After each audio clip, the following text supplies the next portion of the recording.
I'm Carrie Lee, and I've been involved in, I think, all the PTOs, but my last one is at HWRSD right now. And then I have 2 children in the district. My name is Jonathan Malone. I am in the Mile Tree PTO. I have 3 children in the district. Hi, my name is Devin Picarello. I am also on the Mile Tree PTO with 3 children in the district. I'm Megan Lenahan. I'm on the School Improvement Council at Mile Tree, and I have a current first grader and 2 twin boys coming to kindergarten next year at Mile Tree. Should we motion to read that as well? Well, sure. Okay, yeah.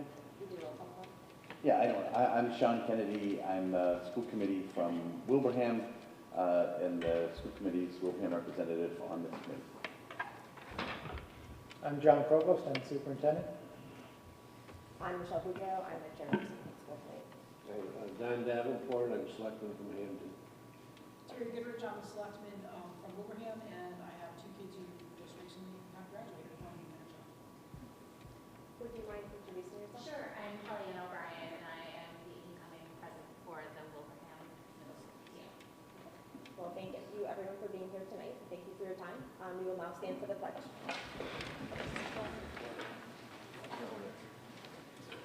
I pledge allegiance to the flag of the United States of America and to the republic for which it stands, one nation under God, indivisible, with liberty and justice for all. As we stay up to this meeting, you see that David Sanders is here recording from Wilbraham Public Access. Is there anyone else here recording this meeting? Okay, so we will turn the agenda over to the superintendent.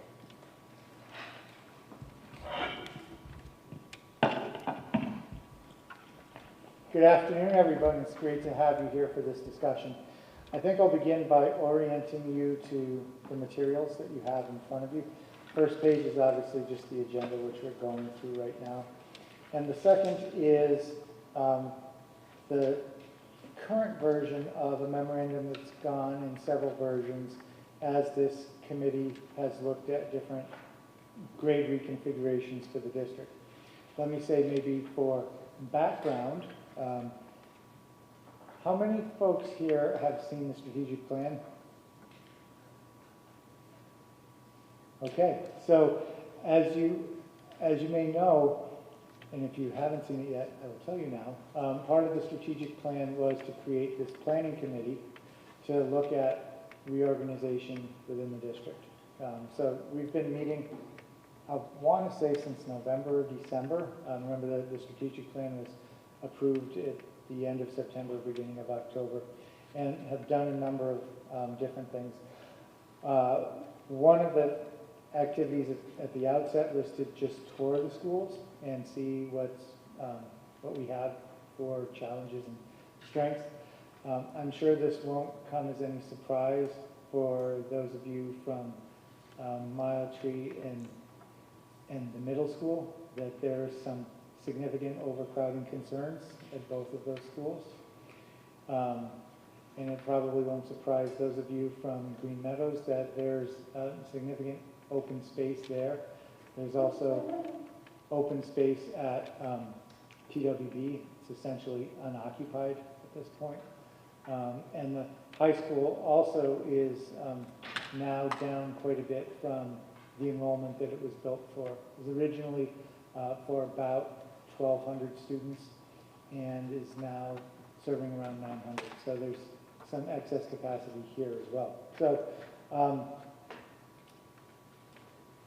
after that tour, the committee challenged me to just sort of think about different ways the district could be reconfigured. And so the first iteration of this was just looking at all the different mathematical possibilities of how you could divide students. So in that iteration of this, there are over 100 different reconfiguration options that we took a look at.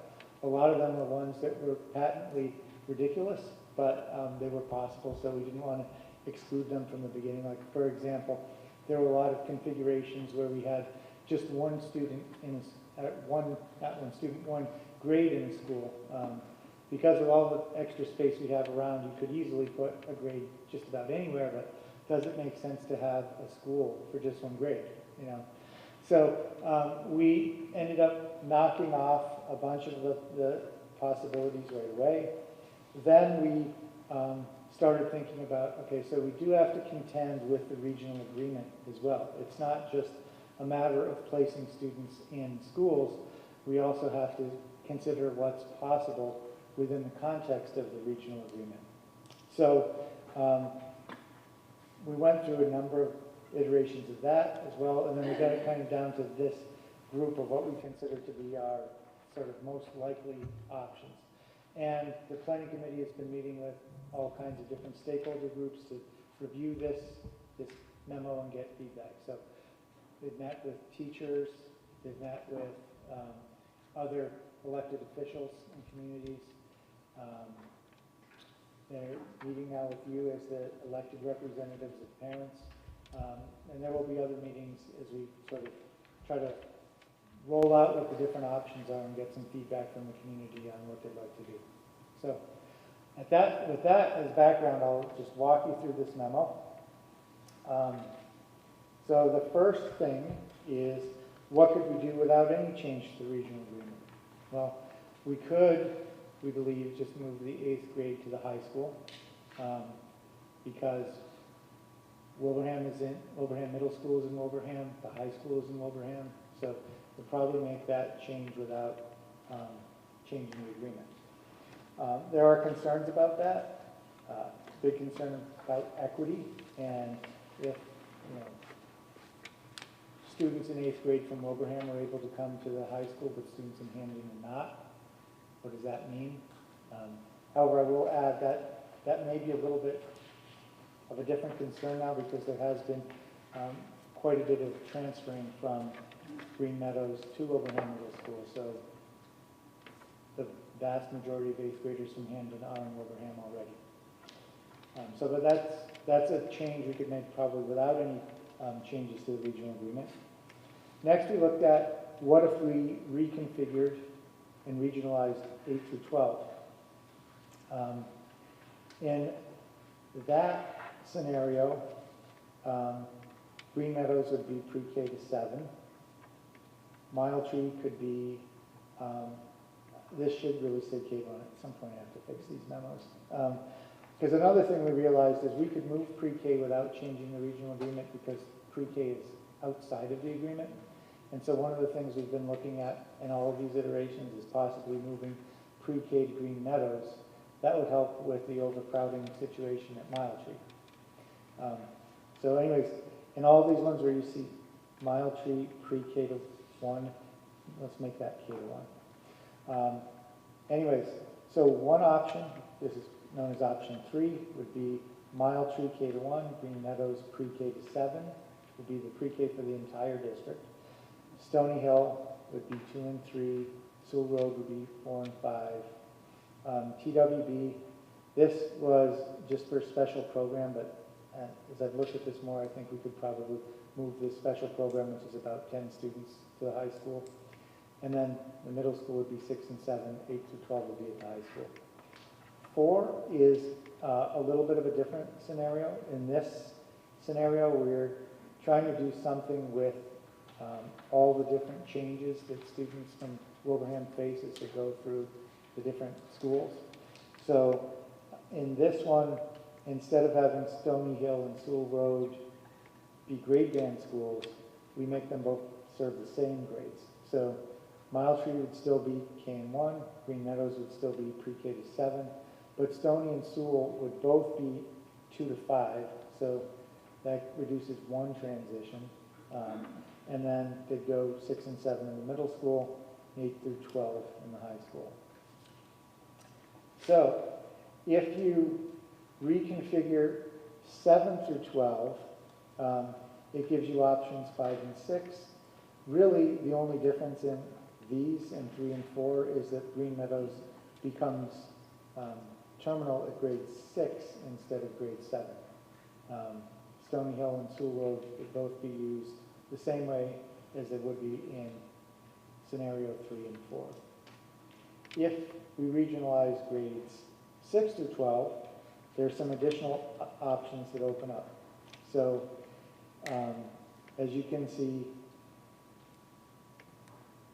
configuration number 7 is very similar to what we're doing right now. The only changes are Green Meadows would end after grade 5, and middle school would be grade 6 and 7, 8th grade at the high school.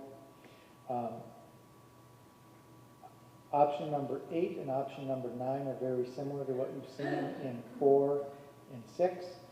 These are the options where Stony Hill and Sewell Road both serve grades 2 to 5. There is the only difference between 8 and 9. I should say this is another option that becomes available if we go to 6 to 7. In all of the other options we've discussed previously, we would hold grades 6 and 7 at Wilbraham Middle School. However, and close TWB. However, if we were regionalized 6 through 12, we could have grades 6 and 7 in TWB and close the middle school. So either one of those options would work in terms of numbers of students. 10 is something that's a little bit different. This is the one that I think reduces the number of student transitions the most and would be possible if we did 6 through 12. We could have, should say K and 1 at Mile Tree. I'm sorry, I take that back. We could have pre-K and K at Mile Tree, and we could have pre-K through 5 at Green Meadows. It split up the preschool class, give us a little bit of space. But then Sewell Road and the middle school could both become 1 to 5. So Green Meadows, Sewell Road, and Wilbraham Middle School would all be serving a very similar grade configuration, and the students would be able to stay in the building for a long stretch of time. Then they could go to TWB for grades 6 and 7, and then go to the high school for 8 through 12.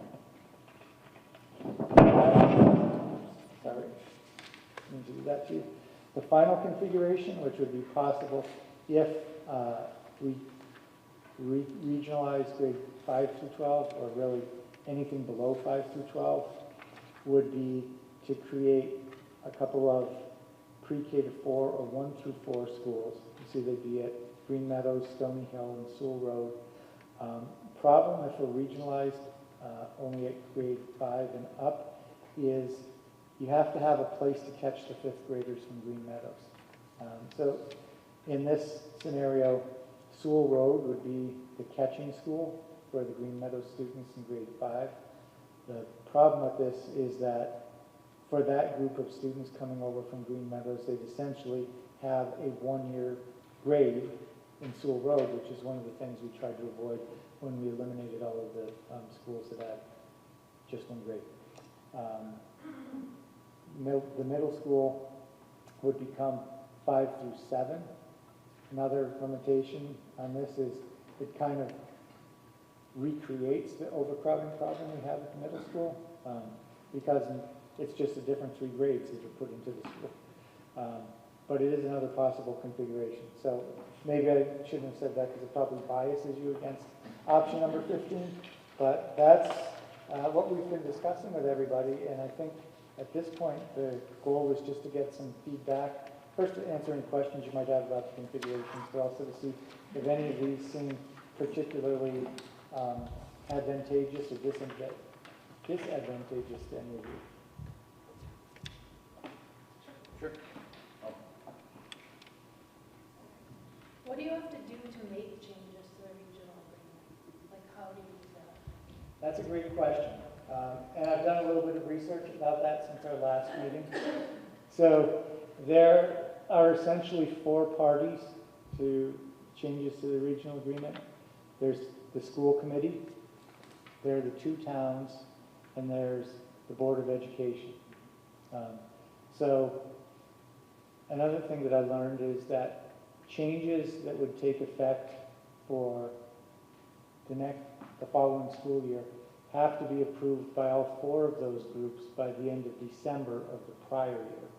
So if we were going to make changes to the regional agreement that would go into effect for September of 2024, we would need to have 4 votes take place in all those places by the end of December of 2023.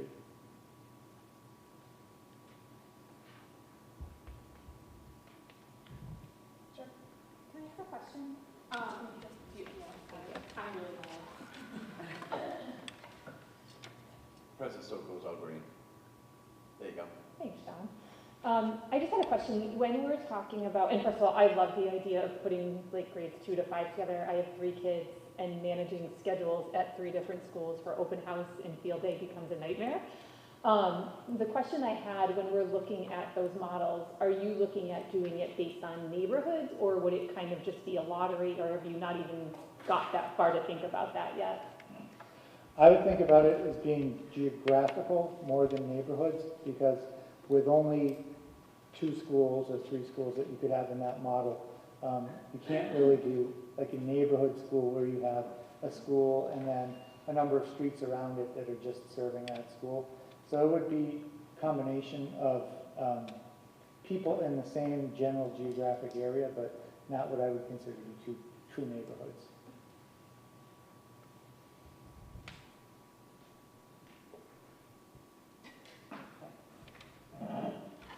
So I just had some, I guess, informational questions. On the configuration 1, the one that does not change the regional agreement, having gone through the last attempt at changing the regional agreement and moving here, I just want to know backup options. On that one that is just Wilbraham 8th grade that's going to the high school, correct? So I guess the questions I would have in terms of the differences there. High school runs on block schedule, middle school does not. Is that going to change the height? Like, are we going to have the 8th grade match the block schedule? Are they going to run on 2 different? Is the high school losing out on the block schedule, which will affect how many AP classes high schoolers take? Because they're not going to take 6 if they have to take them all at once, as opposed to breaking it up into semesters. How does that affect sports? Because once you're in the same school, MIAA says you can compete in sports. Does that mean Hamden's not going to be able to compete in 8th grade in sports, or does that negate that? I guess that's my question. I guess my questions are logistically, how does that work out if half of our region has 8th grade in the high school and the other half doesn't, when the high schools run significantly differently than the other schools?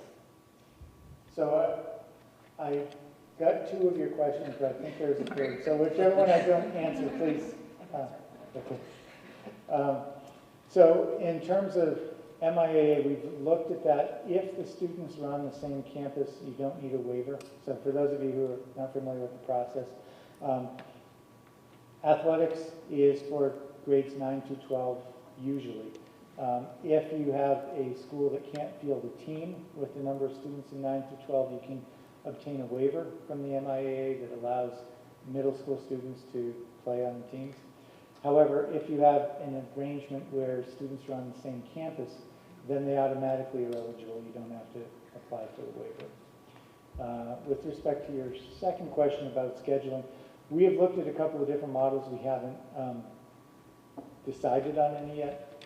The one that we've been sort of, I think, toying with the most is having the middle school have blocks that sometimes are fractional blocks that match up to a block of the high school. So for example, you might have, let's say a math block and a related arts block that go and run together that equal one of the high school blocks, which would allow students to substitute out and take a class at the high school if they give up those 2 classes at the middle school.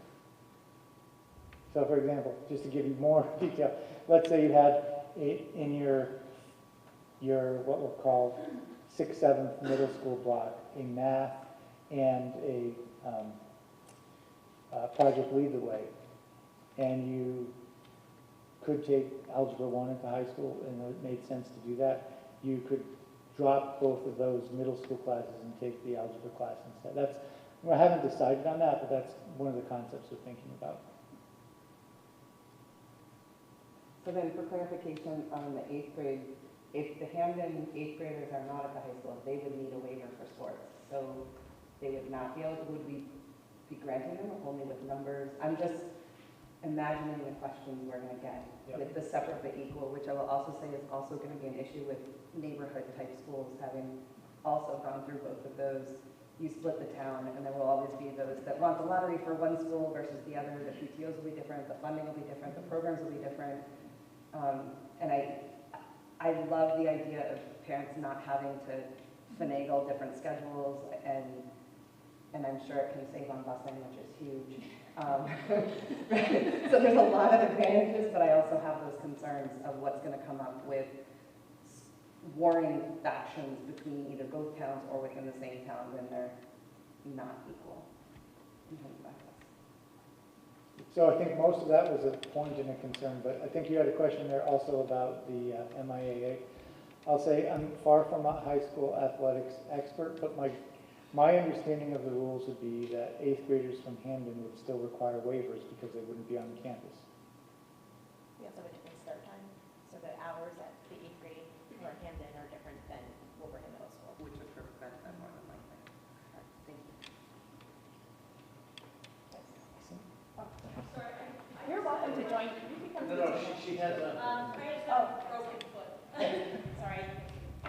My name is Joyce Lecky. I was wondering in these option configurations where the transition program will be housed?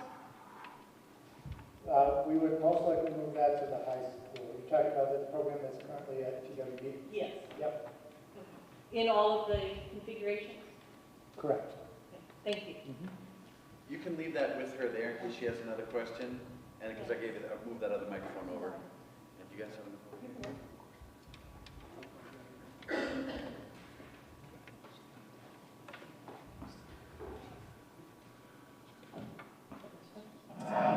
I guess, I have a couple of questions, so bear with me for a second.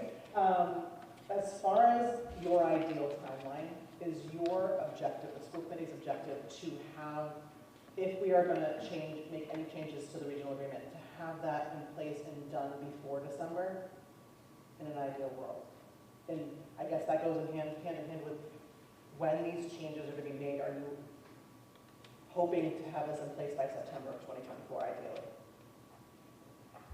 So you asked about me and you asked about the school committee. Yeah, so I think I want to know both. Yeah, I think I can't speak for the school committee. I think I can say there's a great deal of interest in the community of doing something for September of 2024. So I hear that and am concerned about trying to be responsive to that. You know, I have seen the overcrowding at the middle school with my own eyes. I've seen what's happening at Mile Tree with my own eyes. From my perspective, that looks hard. I would love to hear from parents and give you a chance to say, no, actually, it's not that bad if you don't think it is. So, but I think, you know, that's all I can speak for. I can't really talk to the school committee's perspective. And there's also a tremendous amount of overcrowding at Stony Hill. Actually, I was hoping, and, you know, and this is a conversation we had here, I was hoping that we would have this in place for September 2024. Okay. And I hadn't gone back and reread the regional agreement yet, but yeah, we would have to do it. So working back from that, we were hoping to have a year, right? That we could go get the word out, get everyone's, you know, everyone on the same page. But now that just cut our time by several months. So now we're really looking at 6 months before we have to submit from now. Yes. I would say probably less, because we would probably have to get it done by November at Yeah. the latest in order to get it over to the Board of Timeline Education. for a special meeting. Yeah, like how quickly can you do that? They have falls, both towns have fall town meetings scheduled this year. Okay, and I guess my next question is, by adding an 8th grade at the high school, Yeah. I know right now the support, the emotional support and counseling situation at WMS is taxed, very taxed. So would you be adding another staff member at the high school to kind of help with that? Or would there be no additional staff added? A social emotional person in particular. We haven't really looked at staffing models. I think other than to say that if 8th grade was here, then we would anticipate that most of the staff who are supporting the 8th grade would be here as well. You know, that would, if it, right now as social emotional support is divided, that would mean in addition, but we haven't got to any of those details yet. We really have not made any decisions yet. we are really listening to everyone. Now, I'll go later and I'll kind of give you a synopsis, or Michelle will give you a synopsis of like what's been talked about from the other groups. But, you know, I just want to wait to hear from what you're saying. So I know that a couple of years ago, this similar proposal was done for the high school at a town election, and that was voted down by the town. I guess what would be different from then to now? So I don't know that there will be a different outcome. You know, what I can say is some of the facts have changed a little bit. I can say that, you know, I don't know what process was followed last time, but there's this process that we're following. It probably has some differences to what was done last time. But in the end, it will be the voters' decision. If you think it's a good idea, then I would say we would need real help from all of you to get parents to the town meeting to share their, you know, opinions. If that doesn't happen, then, you know, the wonderful thing about direct democracy is it's whoever shows up that night and makes the decision. And to John's point, if you, for those who were here, if you remember that last vote, first it was 7 to 12, right? And now we're just saying 8 to 12, because when we asked John, he said, I don't like the idea of 7 to 12, but 8 to 12 will work. Because then the 8th graders will be able to participate potentially in some, you know, we were talking about, you know, for gifted and talented, quote, gifted and talented kids, right? Well, now the kids can take some other classes. So it's a good opportunity for 8th graders. Also, the number of students at Minichog has gone down significantly. We're under 1,000, well under 1,000 now at Minichog. And I think before, when this was done, it was months, like a month or two, where the talks were happening and then the decision came out and there was so much that wasn't done. That's what we're trying to do here. We're trying to make sure that everything's done. Everyone asks their question. We hear everyone's comments and such, so that it's not a surprise. And then I even talked to John about, like, let's have a video of, like, here's the children getting off the bus. Here they're going into the school. Here's the rooms that they're going to be. This is them, how they go to lunch. This is how they do that. You know, like, really spell it out, you know, because when you don't, people think Lord of the Flies, right? You know, and then everyone's going to be blood and guts everywhere, right? But that's not what's going to happen, because our students are amazing. What about increasing, if the numbers are so low in Minichog, why not increase the numbers of school choice to be able to balance some of that out? Because I saw on the website, it was only for 20 for incoming freshmen. Why not increase that number for all different grades? I can take this one too. So with school choice, we get $5,000 per student.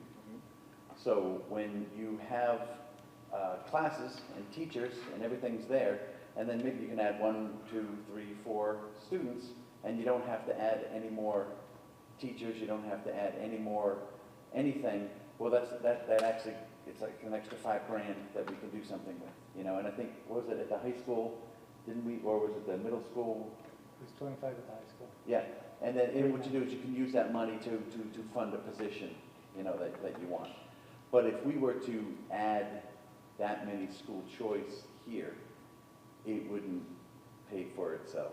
I mean, it would cost us to actually have like several classes of just school choice kids. It just wouldn't work. Can I just add? Please, to supplement that answer a little bit? One of the things that I believe the school committee was cautious about was not accepting so many school choice students that it prevented us from having some of these options available. So I think at this point, the priority is figuring out what the reconfiguration needs to look like, and then, you know, there may be different opportunities for choice.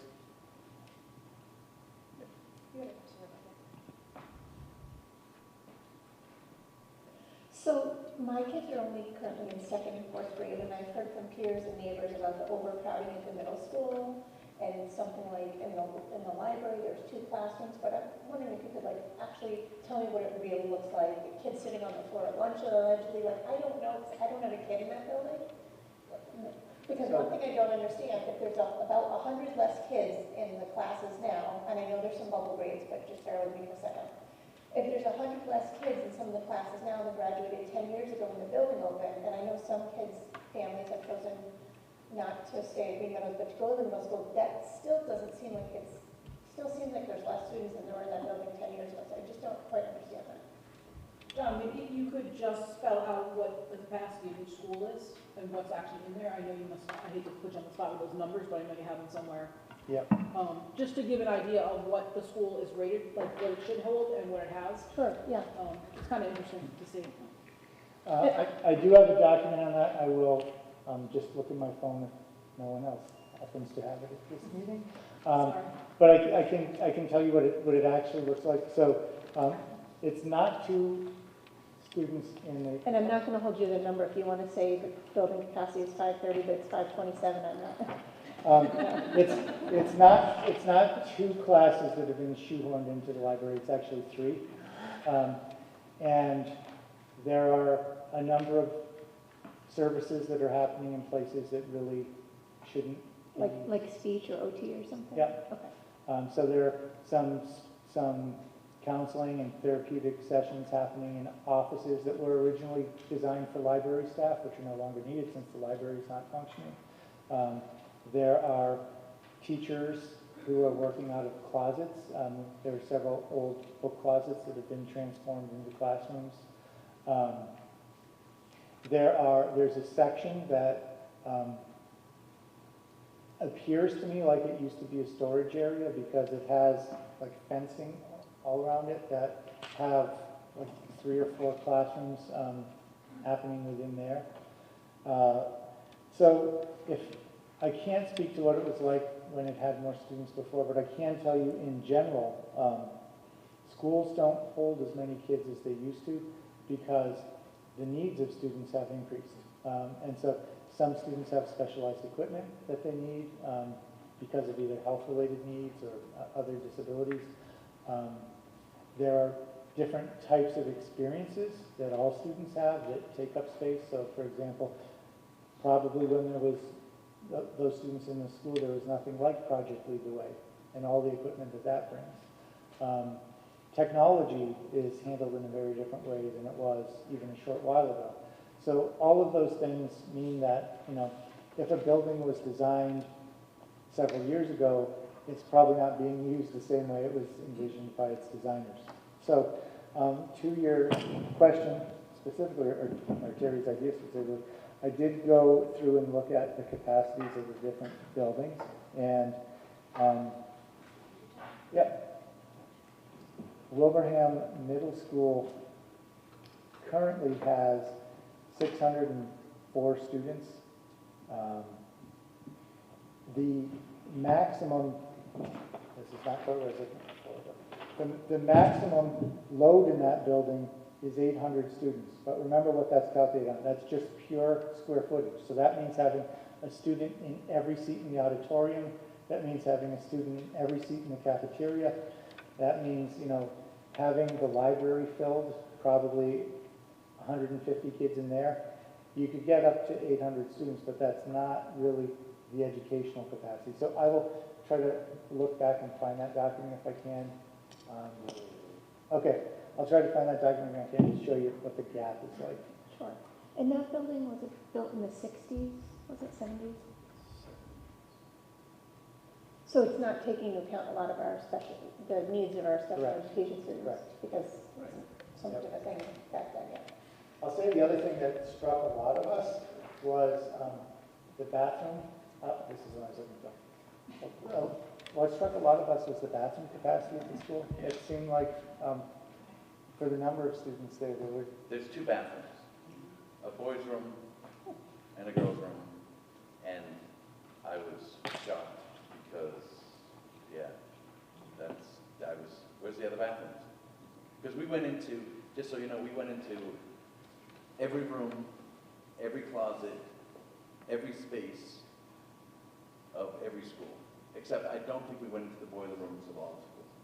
So I mean, we were everywhere. It was great. I mean, crawling around and just looking. But there are legit closets. Yeah, when you say closets, it's a place where you put books and stuff. So it's not small. like my closet at home, but it's, you know, Like Harry Potter, it's Harry Potter's, under the staircase room, There that's you what go. they're using. yeah, So, good enough. so to walk you through the middle school calculation, what we did is we looked at actual classroom spaces and said, let's look at this two ways. What would be what I called the educationally sound capacity, which is if I had great funding for the schools and could do class sizes of 20, how many students could fit? Or if I did sort of what was the maximum practical, which I would say is like 25.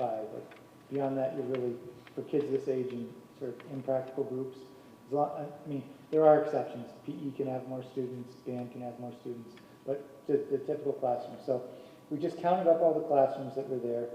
We subtracted out the classes that are needed for special programs.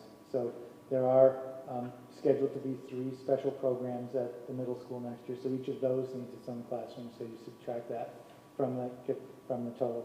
And then you just load in 20 or 25 students into each of the remaining classrooms. So doing that at 20 students per classroom, the middle school could do 420. At 25 students per classroom, it could be 525. And the current enrollment is 604. So it's over by at least 75, maybe more than that, maybe 175. Can I ask a follow-up middle school question just while we're on the topic? I know several years ago the roof was replaced at the middle school. And Sean, I think it was you, if I'm not right, that said, are we sure we want to replace the roof here at a school committee meeting if we're going to end up closing this building? So there's that. I just feel like as a taxpayer, it's my job to say that. I know things have changed, needs change, but we had a different superintendent at the time. And I had another question just about the impacts of special education on some of these various particularly with the elementary schools. Maybe it's too early to ask the question yet, but like I know with friends in just nearby towns, you might live in East Long Meadow and you might be zoned for Green Meadow, but your child has to go to the other elementary school because of their needs, especially for students that, high need students that need services like in an intensive resource room setting. And I just wondered if there's any thought yet to sort of what that would look like. Would Sewell Road be designated as the school that would have an IRR because it's bigger than, say, Stony Hill? Or, again, I know it varies with these different configurations, but I just don't know if there's any kind of behind-the-scenes talk on that yet. No talk on that yet. I can say, though, that you are right that when you have multiple elementary schools that serve the same grades, typically programs are divided. So usually one school, for example, might get a program for students with developmental delays, and another school might get a program for students with behavioral needs, because usually you don't have enough students to make a program in each of the elementary schools. Right. And I think just as a follow-up to that, then you have the whole sibling question. So, I don't know, say a family has a child, on the autism spectrum, who needs services in an intensive resource room setting, and then 2 years later, coming up through the elementary grades is their sibling. Will the family be given the choice to send the child to the school with the sibling, or would they only be allowed to go to their neighborhood school? Because we'd all end up with this thing where we're having now where some of us have kids at 3 schools. And it's tricky. That's a great question, and that's something that we haven't thought about yet. I can tell you that the district I came from had 4 elementary schools. They all served the same grades at the beginning. They all had different programs. And they did have a sort of choice program within the 4, so that sometimes we were able to keep families together that way if one sibling was moving, but another one wouldn't have to move. So just but- something to keep in mind. My last question, and actually this is kind of directed at the Hamden representatives. So just as someone that's followed school committee for years lately, from the comfort of my home, thanks to Zoom, I know there's been an issue with ambulance response times in Hamden, and it is a concern, not just for me personally, because I have a child with ongoing medical needs and another with life-threatening food allergies. I know a few years ago there was no I don't know if the term is dedicated ambulance service for Hamden, they didn't sort of contract someone. Then there has been someone contracted the last few years, and it's not been going very well. And then they renewed the contract for another year. So I think my concern, and not just for me personally, but as a looking out for all of the other parents in the district, and there are quite a few of us who, believe me, we all know each other, that also have medical issues. My concern for my kids is if they're in one of these scenarios where they're at TWB, and, you know, my daughter gets exposed to tree nuts, or my son has a medical emergency, and there's not an ambulance available in Hamden, so they have to wait for it to come from, you know, 16 acres or East Long Meadow. I think for me that's really scary. And I know it's kind of a unique thing, but any kid could have a medical emergency at any time, as could a staff member. So it really gives me pause for those two scenarios, which I think on the initial piece that was emailed, it's 9 and 10. So I would, if there's an update, because I have been trying to follow that, I'd love to know. The current ambulance service that we have, Action Ambulance Service, their response time is averaging 5.12 seconds, 5 minutes in 12 seconds response time. If they're transporting someone, if it's transport, there's a backup ambulance that's sent out immediately. When Wilbraham Regional Communications calls, and we say they're transporting, they send the backup right away to Hamden.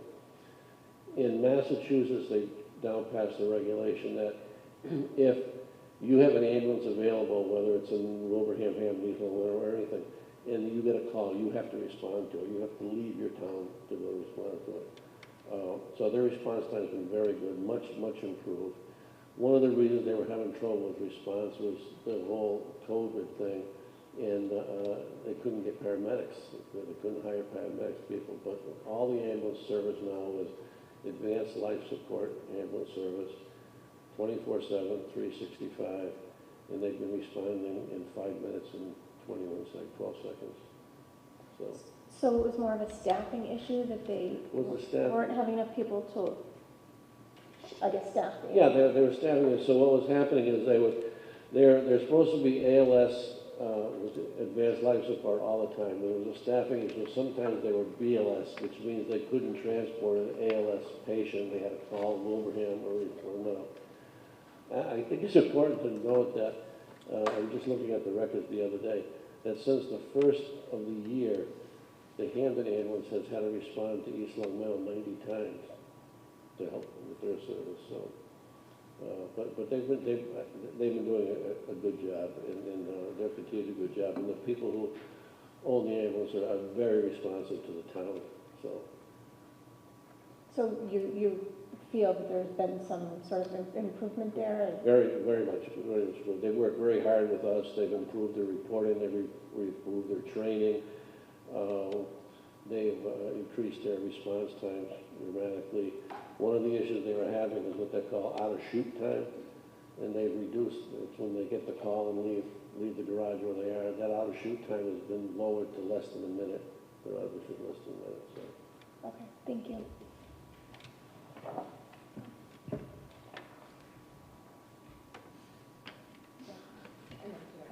I was just actually going to feed off of that and just question maybe Wilbraham. What is your average response time? Just out of curiosity, because those 2 nights could be a game changer. I honestly don't know, but I can find out. But they have 2 staff ambulances, and they are, one's out, the other one's ready to roll, in a second. And not to mention, they do back up Hamden as well. I know, like Don said, they're not going to say no to a call that comes in. Don't forget, your first responders, which are your police and fire in town, also have EpiPens. They also have Narcan. They have oxygen, as well as school staff, school nursing staff. So they have EpiPens at their disposal for emergencies as well. So don't forget about the first responder chain is huge. Everyone's trained in CPR, so it's a big team effort. It's not just that ambulance that comes in and transports. And if it's a BLS ambulance, they're going to transport BLS and have an intercept from ALS on the right end. As a paramedic who did it for 20-something years, I can tell you, do it all the time. It's a really common thing. Staffing is huge. EMS is really hurting across the nation, And public safety in general, police and fire, we can't find anyone to hire anymore. There's no one going for these jobs. With the culture in the country as it is, so it's a big problem, staffing. So be thankful for everyone that does go out and do it, because it's not an easy job and it's really overworked right now. Terry reminded me of this, that in Hamden, we have what's called a three-tier service. Yes. And when the call comes out, the police department responds, and they're trained, most of them are trained in this. The fire department responds, and the ambulance service responds. Yeah, it's a state law. Your first responders are, they have to be.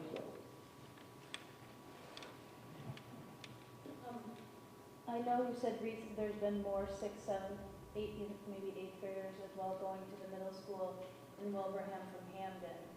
Is there, like, if there was no change to the regional agreement, is there a point where, like, if there were 5, 6 graders in Hamden, they can just keep 5, 6 graders in Hamden? And there's not like okay, you don't have enough to run a class, or they can just keep 5? Numbers aren't.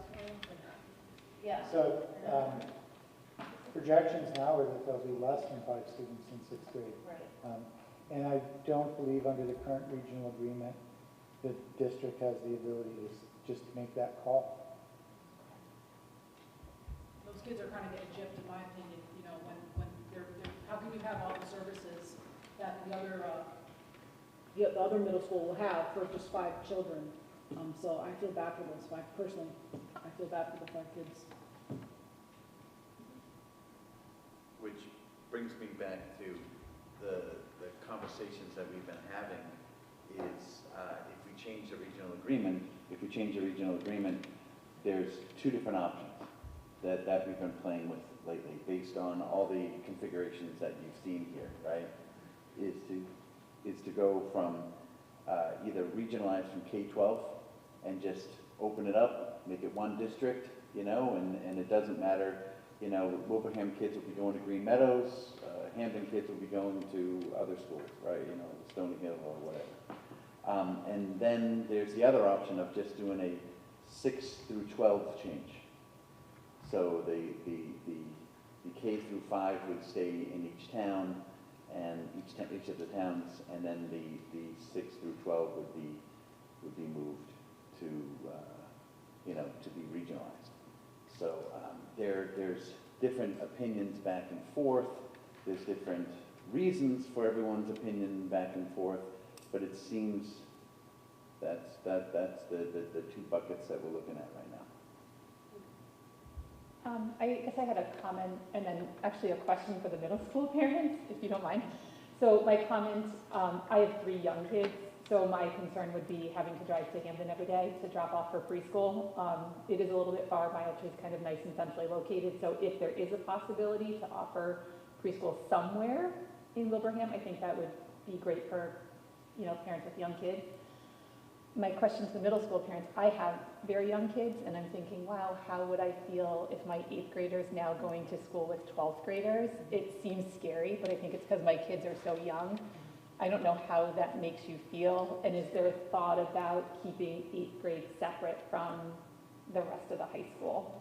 Sorry, I didn't mean to derail, I don't know how people feel. That's one of the questions I was going to ask next. Okay. I actually have a response to that because I have 3 daughters, and that's kind of one of my questions is, 8 through 12, can a 12th grader go up to an 8th grader and be like, hey, let's go to prom?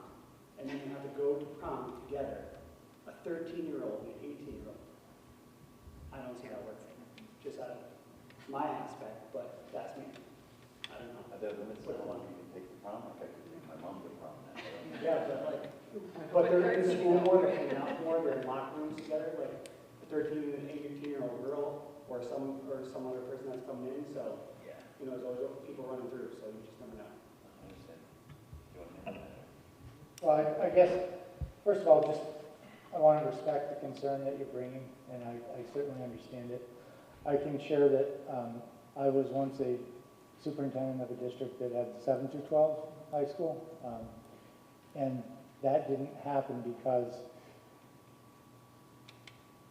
it would be a very unusual senior that wants to bring a 7th grader to the prom. I mean, typically, they're dating students of a similar age range. I mean, we had more graduates coming to the prom than, you know, young students coming to the prom. So I don't think that, but I do want to point out that, you know, we don't think there will be like a wall of separation between 8th grade and high school students.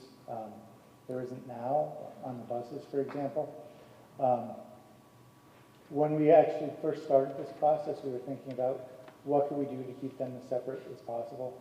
And I've sort of changed our thinking on that, and talking with some other districts that have 8 through 12 high schools, and said, well, that they had started from that same place, but then realized there were opportunities to integrate students, and that really the 8th graders were missing out on some chances to kids who are ready to do more when they were working really hard to keep the 8th grade separated from the higher grades. So, you know, to a certain extent,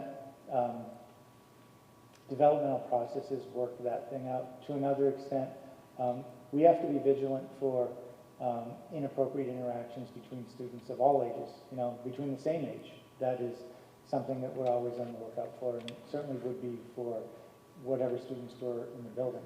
Also something we have to be on the lookout for, honestly, in the middle school. So it's not as if it's a completely different scenario in terms of what we see for, you know, potential exposure for kids.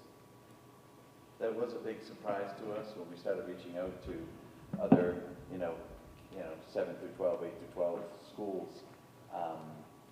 That was a big surprise. They were like, no, we thought that, yeah, keep the kids separate, but then later in practice we realized it's better to integrate them, you know, and of course monitor.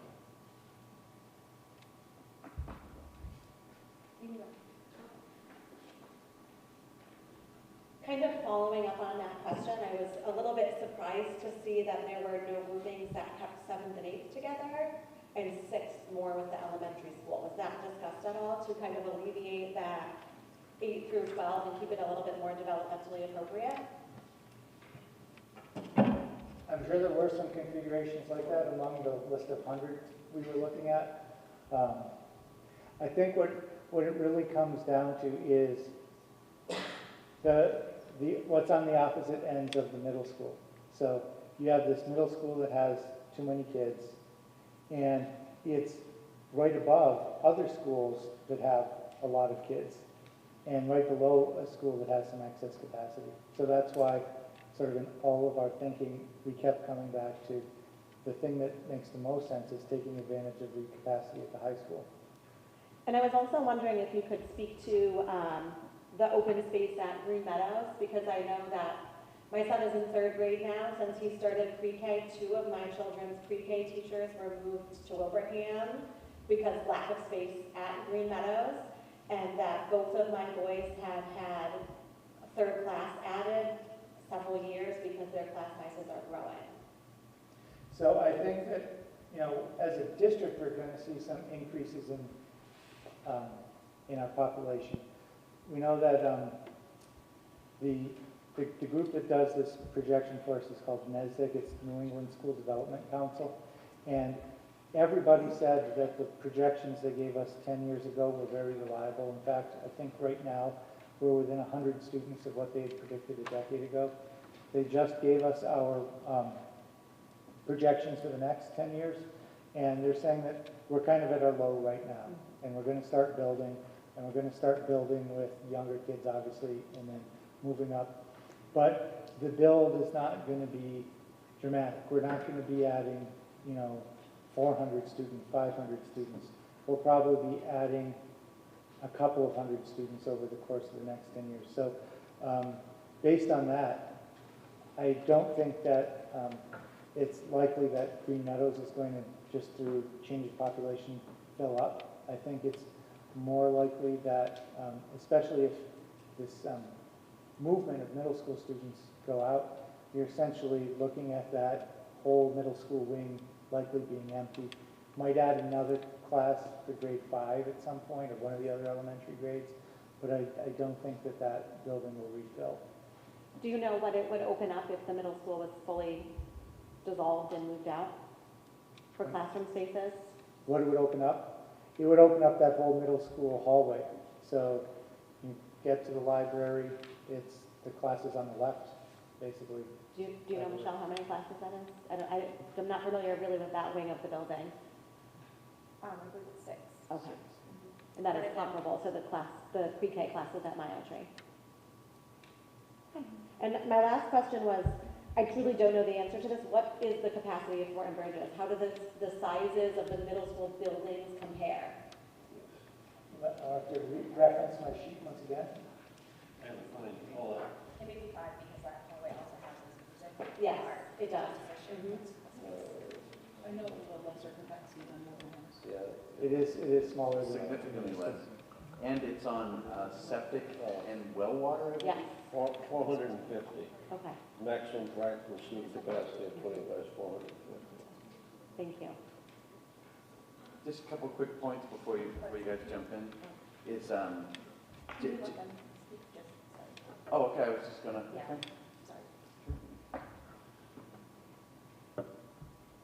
Go ahead. Rock, paper, scissors. So first I had a quick comment about the development, because I know you had asked on middle school, and I have to say, one thing I've always noticed is 6th grade go in as babies, and they come out as adults in 8th grade. So we're removing 8th grade as a parent. I was more concerned when Green Meadows was going to be K through 8, because 8th with kindergarten and 1st graders, to me, is a huge difference in developmental. So if we're moving the oldest ones out, I see more advantages for the younger kids than disadvantages for the 8th grade, but that's just my one opinion. But I had a question as far as some of the schools. Are there any modifications that you're looking at that you're going to need, that you think you're going to need to do to the buildings for things like, TWB I don't think has an auditorium, if I remember correctly, right? So that one opens. Okay.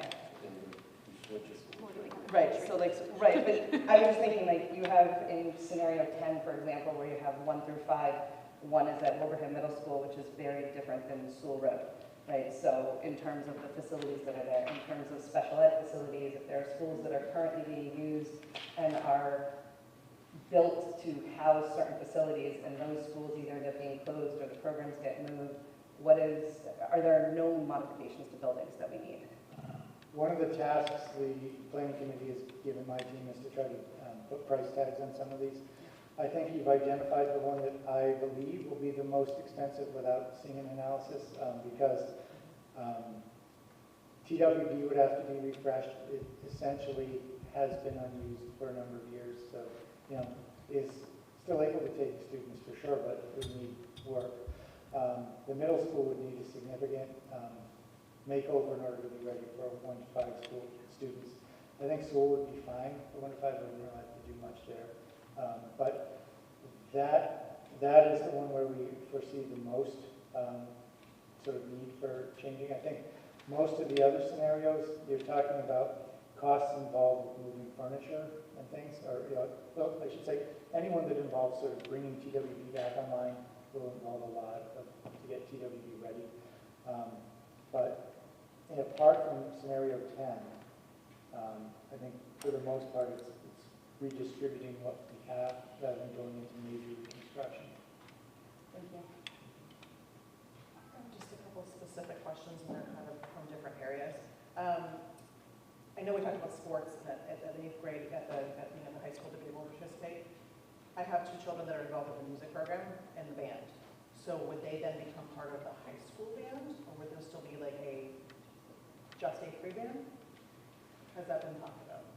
So as we've been thinking about it so far, I think we need to have an 8th grade band remain, but I do think that might be one of those opportunities for kids who are ready for more. If they're, playing reaches a certain level where they might really benefit from being with more mature musicians, who might give some of them the opportunity to do it, but not to the extent of dissolving the 8th grade band, because a lot of those 8th grade bands, 8th grade musicians are still in a developmental process where they need to learn a lot in order to be ready to play at high school level.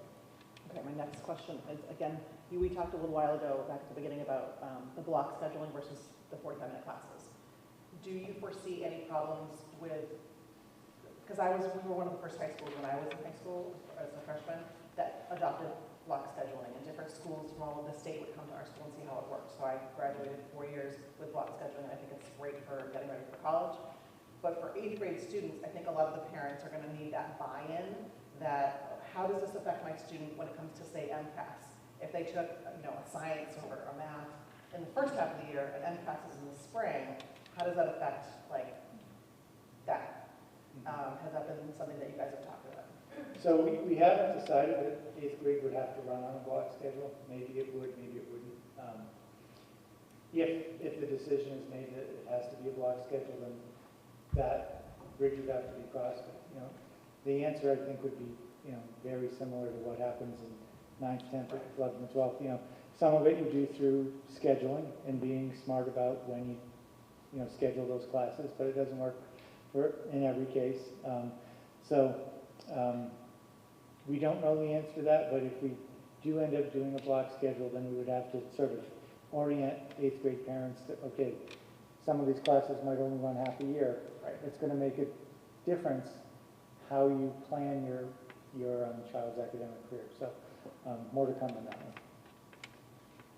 one. One, just I guess more comment than anything on that. As you're thinking about scheduling and you're going to plan it, I know one of the biggest complaints that we hear all the time for parents is the lack of time for kids to eat lunch, that they, that they have to shovel their lunch in to get it down, which is probably the biggest issue we have in our nutrition policy, because it really has more to do with how fast they're eating.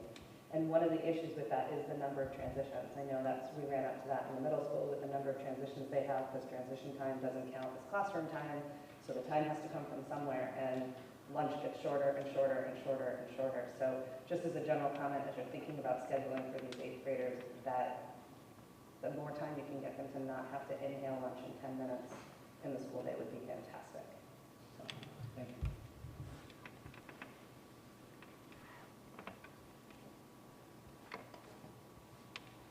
Green light. I just wanted to share kind of a unique perspective as someone that went to not one but 2 schools that were grades 6 through 12. I actually had a really good experience, and I will go on record as saying I was actually in favor of it 5 years ago when they tried to pass this initially, and by telling my peers about the good experience that I had. And I think one of the things that worked really well was all the new students, I guess, so it would be, if it was going to be 8th graders here at Minichog, they were assigned a buddy from the upper class, and then we would kind of contact them over the summer, and they could have a buddy day. They could come in, or they could meet at Rice's for ice cream or something, and then we kind of always had that buddy for until they graduated, 2, 3, 4 years, depending on the age. And I actually think it's a really positive experience because it gave some of the the kids in 8th grade that were taking Algebra 2 or Spanish 3, it gave them options they didn't necessarily have if they were in just a middle school setting. So kind of unique, but I'm not opposed to that. So I just wanted to say, I think there are things to work out, yes. But I think, and yes, this was 20-something years ago, so times are different, but I think overall it was good, and if I had that option for my kid, I would pick it again. So.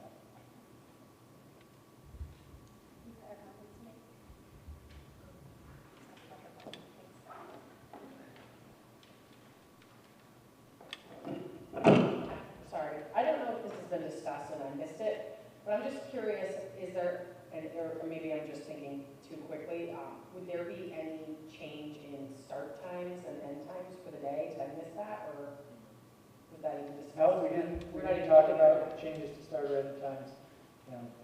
I don't think it would require a change. Obviously, we'll have to take a second look at it, but it's the same number of students, so I think they could be accommodated on the same number of buses. Are there configurations that people are seeing that they are more in favor of? Are there ones that you say that you think that definitely don't work? The questions have been really helpful, and I think they'll be really helpful for us as we move forward, but it's also helpful to know kind of when you look at these configurations, what ones jump out at you as, things that you believe that could work and that maybe we should look a little more closely at and possibly move forward on. We're not going to hold you to it, but just looking for a little bit of feedback in that regard.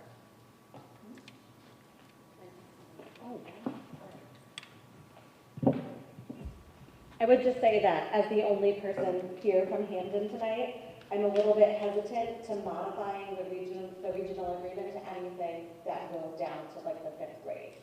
When we're looking at 6th grade, 7th grade, 8th grade, it's a little bit different, but once you modify that agreement, we open the doors for a lot of other changes. Could you elaborate on that? Other changes?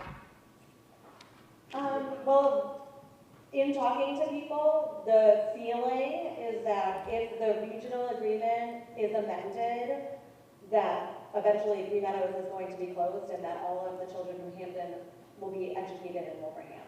Just so you know, we are contractually obligated due to the settlement agreement from the lawsuit that Green Meadows in perpetuity will always be open. Well, there will always be a school in Hampden, always. Okay. And by the way, Green Meadows is probably the best school that we have. It's in very good condition. And it's amazing. It is. It's like if you go in there, you walk in, they have a valet that parks your car. Yeah, it's beautiful, it's bright, it's beautiful. Yeah, it's beautiful. So we wouldn't close the best that we have. So I understand the fear. Right. It's hey, if we do this, are they going to take advantage of it? Is there a hidden agenda? That's why we're having these meetings. There's no hidden agenda. That's the best school that we have in the district. I agree. In what grade did you say would be the most concerning? I think going down to 5th grade just seems unnecessary to amend the regional agreement down to 5th grade. It's elementary school, right? We're talking middle school and high school for most of these. So keeping to 5th grade. Yeah. Mm-hmm.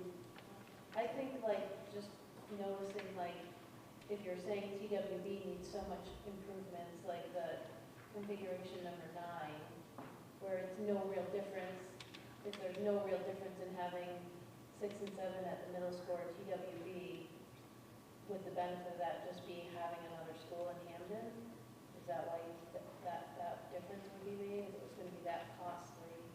It was just to show all of the options. All the options. So you're favoring more 7 and 8 than 9 and 10? Is that what you're saying? Oh, no, I was just saying this, I get it. Yeah.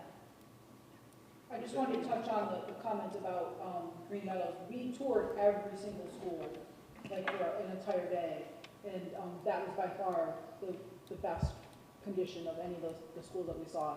So, yeah, don't fear that. One of the things that I had mentioned during our strategic plan meetings was no more Hampden Wilbraham Regional School District, that it's the Minichog Regional School District. So it's not Hampden, Wilbraham. There's not any kind of us, them, animosity in any way, shape, or form. It's just we're one. We're all one Minichog Regional School District. And I think it would pay homage to the people that the school is named for, and I think it would bring the two towns together a little bit more unified in this whole process. So that's something to keep in mind. Just one issue that, as I was looking through this, is that I think for a combined 5 years, I had one or two preschoolers at Mile Tree. I'm just picturing, and for those parents or staff that are not aware, only the preschoolers that are on IEPs or the ones that receive special education services are eligible for busing. So as a parent who was one of those parents, to think if I lived in North Wilbraham, which I don't, but for the sake of this argument, if I lived in North Wilbraham and my kid had to get on the bus all the way to Green Meadow with a 3-year-old with a tiny bladder twice a day, especially if they're at the beginning or the end of the route, for that and for many developmental concerns, I would be concerned. And I know that this is a small population, but this is arguably our most important population. They're starting their school experience and we want them on a good foot. We don't want to impact their development. So to me, and I know Mile Tree's overcrowded, I saw that, but I do think that it's definitely an issue, and I don't know how you'd circumvent that unless you can get a Jetsons mobile instead of a bus. The suitcase. Yeah, and I don't know that might be worth looking at the bus routes and seeing how long does it take to pick up, the 10 kids on, Circle Drive or, Maynard Road up there to make their stops and then to go. Plus with the preschool, the loading of the kids on the bus takes a lot longer. It's not like the middle school where they run out and get on the bus, or even at School Road. It's longer, it's delicate, there's seat belts, there's some social emotional issues at play. So I do think that's probably something that the pre-K teachers could speak to, but as a parent, it would be a concern for me too. So that's another reason why we were looking at the K through 12. I understand your reasons for being against it, but this would allow it so that we can have, we can utilize the Green Meadows for not just Hamden, right? We could have a lot more people from Wilbraham who are close by have access to that school, and then, that would possibly change what you're talking about by opening up more space to have a preschool in other schools. To Michelle, to answer your question, I'll say as a parent of an 8th grader who's in TC right now having a great time. So am I. An 8th grader now at the end of the year versus an 8th grader in September is a different person in so many different levels. I don't like an 8th grader being in high school. I have the same concerns that you mentioned earlier, not necessarily prom, but just interaction itself in the hallways, where their supervision isn't necessarily all the time in those exchanges. However, if I was to pick any one of these, I'm also not a big fan of the constant transition, as Deb mentioned. If I was to pick one of these, I think configuration number 6, I think would be the best. In my opinion, if I was to pick any. But again, I'm not a fan of the 8th grade with the high school. That would be my only asterisk, I guess I would say. And one question just in regards to like budget concerns, because I hear that come up all the time. And I know TWB is minimally used. Is there ever a thought of selling off that building? Because I can think of at least one incident already that was up. So We don't own it. so for Hamden, I guess, is there ever a thought of selling off that building? Because I'm sure there's fire out there. There's lots of thoughts, not particularly about selling it. We have thought about moving the town hall there if the school was closed. We have about $7 million of repairs that need to be made to the town hall. And Which could probably be from that profit that someone could offer. well, we could move. There's been some talk about moving it there, so, but there's been no thought about selling it. Okay. And to go for configurations, just to bring up that chat as well, I have to say 7 seems the most consistent with what we have today. Just change the 8th grade. And I do like 7. I have that concern, the 8th and 12th grade interactions definitely. But I will also say the ones that concern me with splitting the 2 through 5, I think someone talked about earlier, is the funding between the two schools. They can be funded completely different through PTOs, different things like that. And I don't think that would be fair to either school. So, anyway. What is the projected incoming kindergarten class at Mile Tree? Do you have like a projected number of how many kids are enrolling, or? It's approximately the same as this year's kindergarten. Okay, and this year's kindergarten is about how many? I want to say it's like 180 across the district. I'm not sure how many. 151 Oh, you've got it. Thank you. plus 36.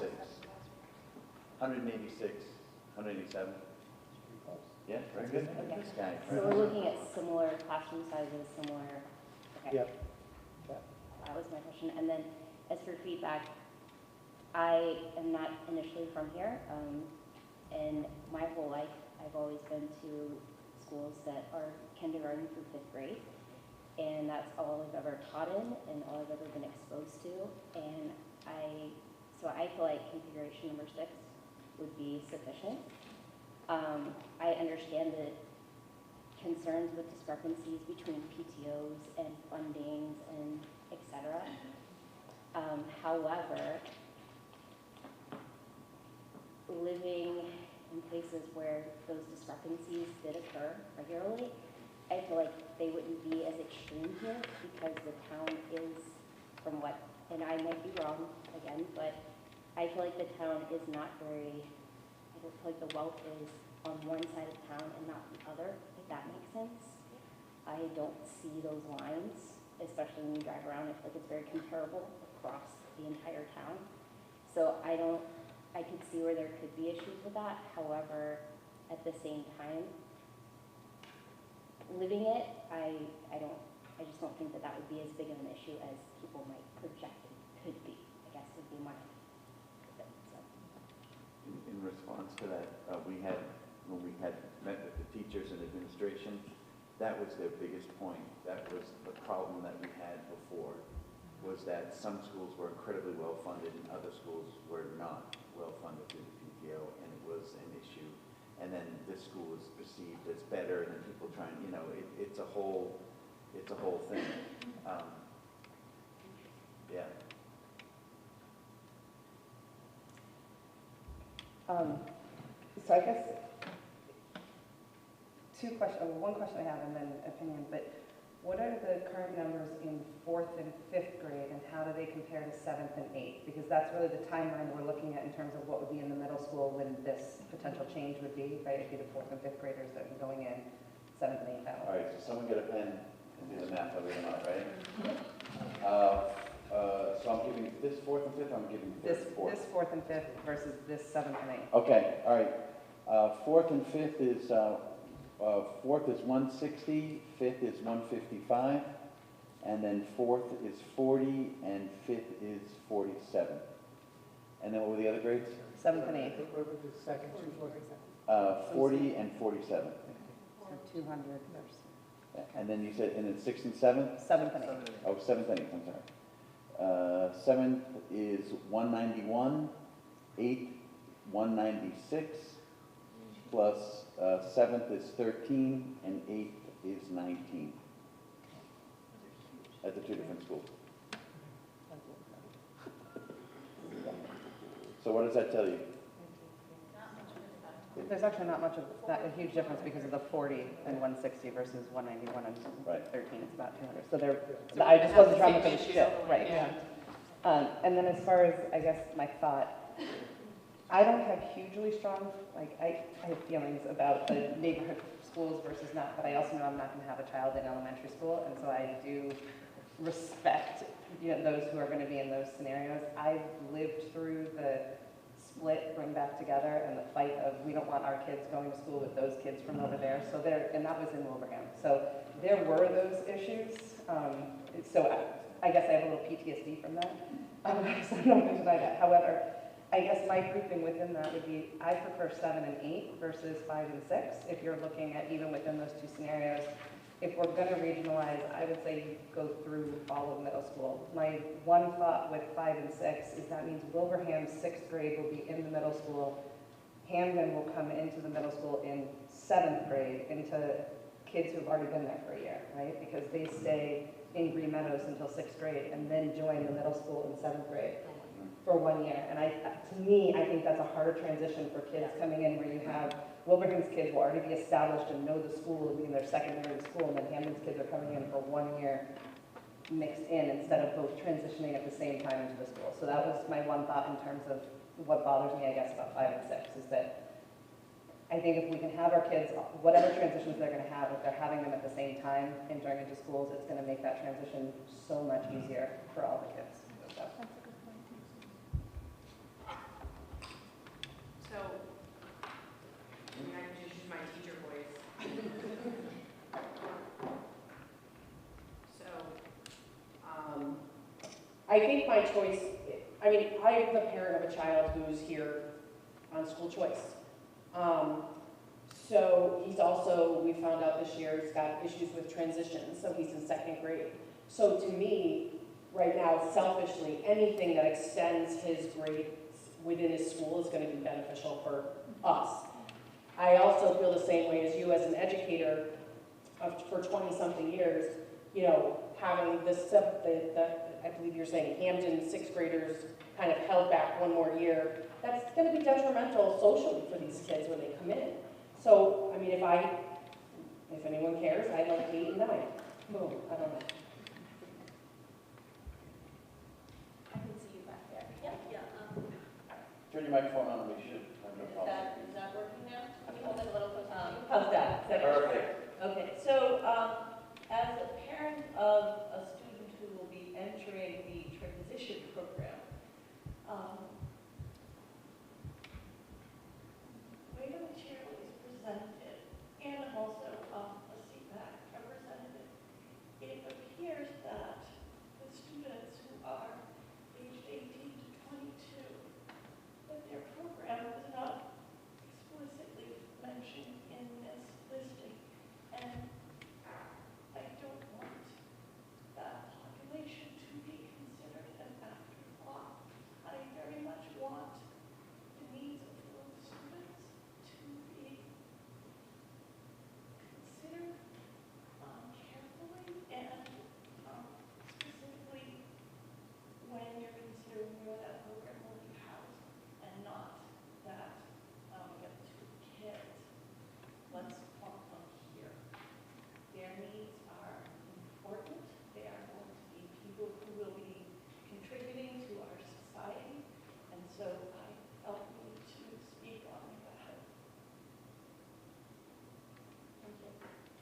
They have been in the forefront of our conversations.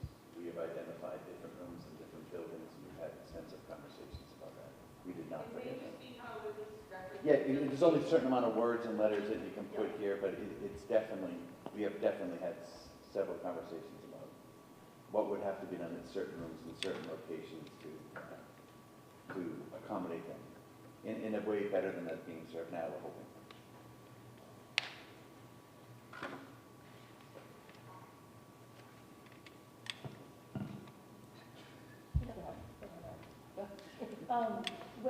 When there's like a vote to make a change to the regional agreement, it's going with one idea.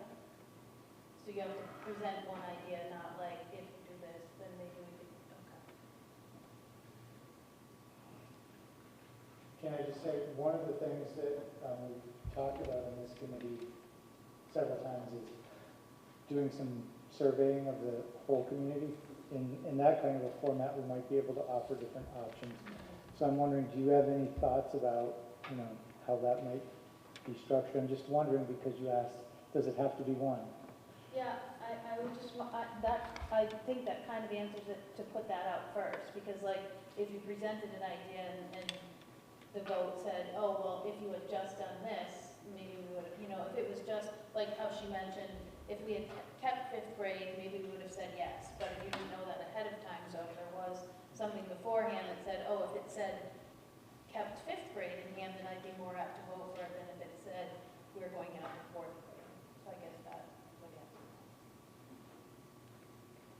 And to like add on to what Laura said, I think the more communication we get out to the parents now, and them not finding out like at the meeting 4 days before the vote, they have to have time to think about this. They have to have time to think of the questions to send to talk to provost. They have to have time for that. And I think one of the things that you hear a lot as parents is that there's so little, the communication could be improved. It always comes down to that. So I think the more communication, whether this gets whittled down to 3 or 2, the sooner you get that out to parents, the better chance you have of supplying. And I think also, as a parent, I'm interested, as a school, from a school committee standpoint, is there a front runner option of this? And I would like to know what that is. So one of the things that we discussed at our very first planning committee meeting was about how we were going to approach this. This has been something that's happened before, right? We went through this a few years ago. How can we know better, so we're going to do better? How can we present this differently? And one of the things that we wanted to do is making sure that we're doing our due diligence, looking at all of the options, not deciding, not having those, predetermined outcomes. We want to look at every option and really look at, why we're going to scratch something. So when we decided that we did not want a building with 1 grade band because it's not educationally sound, that is why that option was eliminated.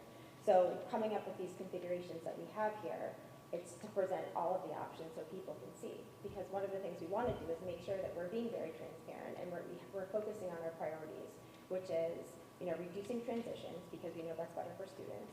We want to make sure that we are delivering the best education possible for our students, right? So we're keeping our students in mind and making sure that we're reducing the overcrowding and making sure that we're maximizing all of our buildings to the best of our ability.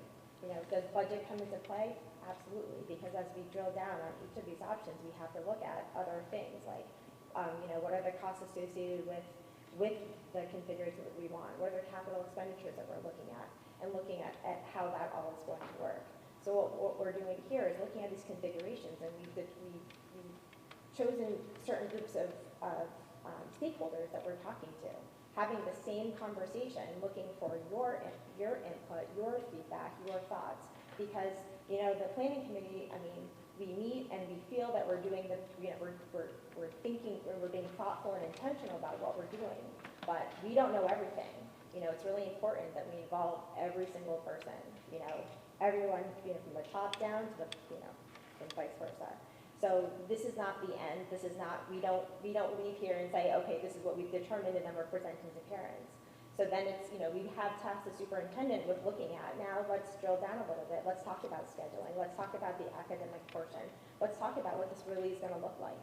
you know, and what are the costs associated with that? Because we want to make sure that when we present the information to the community, which we will, it won't be just a presentation that we're presenting next. We plan on having communication, whether it's through social media, print media, so, you know, your local newspapers, Wolverhampton Times, a reminder, focus groups, open forums, and delivering that, because you know what, everyone has a busy life, you know, so evenings we work, we're busy.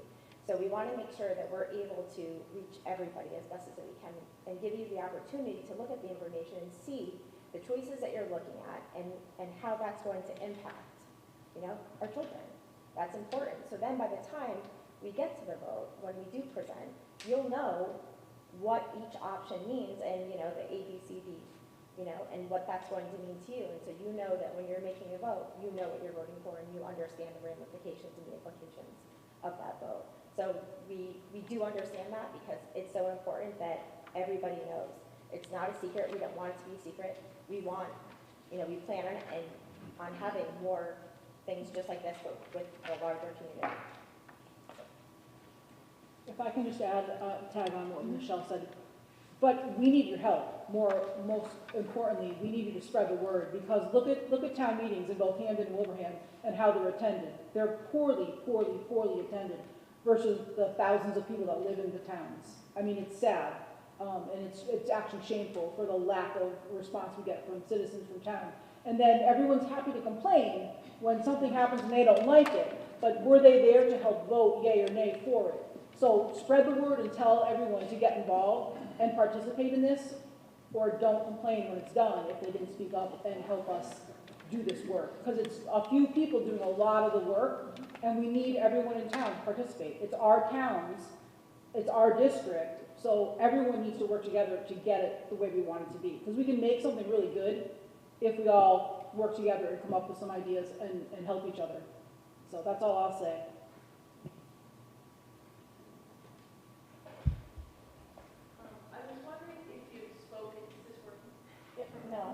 No, is it solid green? Yeah, it looks like it is now. There it is. I was wondering if you've spoken to other districts on where they house their transition programs and what has been most successful? Because I've heard a lot of different comments from people in other communities, and I'm not really sure what would be, you know, a recommended first choice. I was wondering if you had any information on that. So I can speak to that. First of all, before I get to that, let me just apologize for the presentation materials and the way that served to invisibilize the population in the transition program. I can see the impact that had, and that certainly is something I'm sorry about. Let me say that in our own high school, we have a transition program. It just doesn't have any students from Hamden or Wilbraham. As a former special educator, I was a special education director for 8 years. Personally, that bothers me. I'm not saying what we're doing is wrong, but it is troubling to me that we can have transition students from all of the member communities in our high school, but our own transition students from our 2 towns are in a school that is virtually empty except for them. For me, it feels like we're excluding them in what we're doing now. My hope is that as we make this transition, we're going to be able to make them really a part of the community. You know, in my last district, we had a transition program. Every school, every district I've been in, we had a transition program, and traditionally it was with the high school. You know, I know there's argument that when they graduate, it's somewhat disorienting to still be in the high school, but I think there are ways of handling that. You know, the main way is that ideally their routines change so that they're not sitting in classrooms anymore and they're doing more in the community and they're getting ready for the world of work. And I think there's a way you can create a continuum that provides a separation through programming rather than through physical space, and that would be one of the goals I would have for that specific population.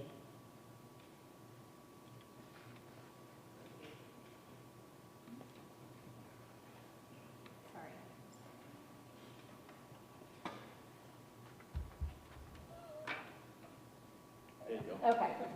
So I just wanted to go back to something that Michelle said, which was that this represents all of the options that you have considered, and I'm frankly a little bit surprised that not one of those has 8th grade kept with the middle school. So I was wondering if any of you could speak to why that is, like if every single permutation came out and just the numbers in no way were they able to work, because to me, I see, is there an opportunity to maybe, you know, what would it look like to have pre-K perhaps somewhere separately, and then kind of move all of those other grades down so that, you know, again, 8th grade could stay in the middle school. So I can offer some thoughts on that. Oops. I can offer some thoughts on that. We are about 200 students per grade level with the exception of pre-K. Pre-K is less than half of that. So the problem is, even if you move the pre-K, you don't create enough space to move other classes around. The other reason that we haven't considered an option that has, or at this point are not considering an option that has the 6th, 7th, and 8th together is because one of the constraints we put on from the beginning was we can't do reconstruction.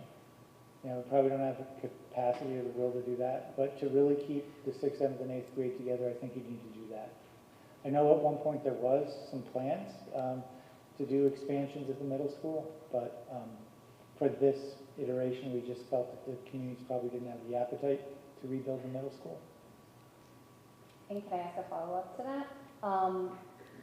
I don't personally know what the numbers look like as far as middle school students who are getting services at Wilbraham Middle School who come from Hamden.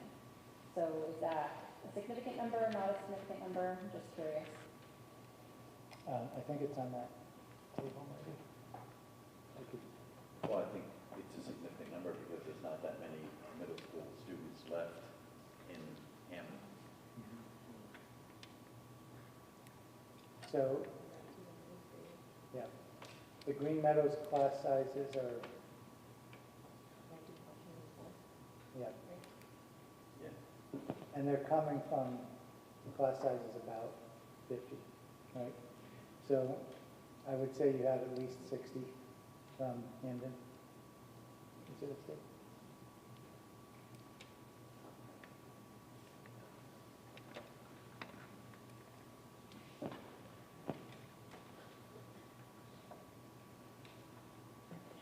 As a parent of, in 2024 in September, of an 8th grade, so I guess like the guinea pig year, so to speak, what would the class sizes look like here if I move in the 8th grade? Nothing really changes? In terms of the actual class sizes of like your English class, your math class, they would be the same as far as I can tell. A quick question for the two selectmen. Do you have any idea of what the appetite is in the two towns for changes on the regional agreement? Because that is a huge impact on what the options are in terms of variations of just regionalizing to 8th, regionalizing to 7th, regionalizing middle school, regionalizing younger, not regionalizing at all. Is there any read on the feelings in the towns? Because Want me to go first? Sure. Let me begin with a little bit of history. I have 3 children. My baby is 43 years old. And they all went through Green Meadows and Thornton Burgess. And I was chairman of the school committee for 12 years in Hamden. At that time, Thornton Burgess was at maximum capacity. And at that time also, the superintendent of schools in Hamden was the assistant superintendent of the region. So that's all changed. So what this is all about, so then I became a selectman, and one of the first things I did was help negotiate the end of the litigation, because I realized the most important thing is how can the kids get the best education, period, simple as that. I have 3 kids that all graduated from college. One was the vice president of a college the vice president of a college in Vermont. The other one is a corporate lawyer, and my son is a marine biologist. They all came out of here. So education is the most important thing. So I helped negotiate a settlement. I think people have come to realize when they closed Thornton, I say closed Thornton Burgess, is it wasn't the end of the world. You know, the world didn't end like it was predicted at the town meetings and that kind of thing. You know, that if this was it, your kid would never learn anything, he's done for, and, you know, blah, blah, blah. I think there's appetite for change. I think people understand the importance of educating the kids. I think that people have come to understand the importance of the two communities working together. We've done a lot of things with Wilbraham.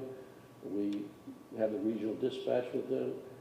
We're about to sign an agreement. We have a shared health agent with them, and a lot of other things. So we're working together as a community, and I think the appetite has changed. It's all going to come down to a very simply saying, listen, folks, these are the facts.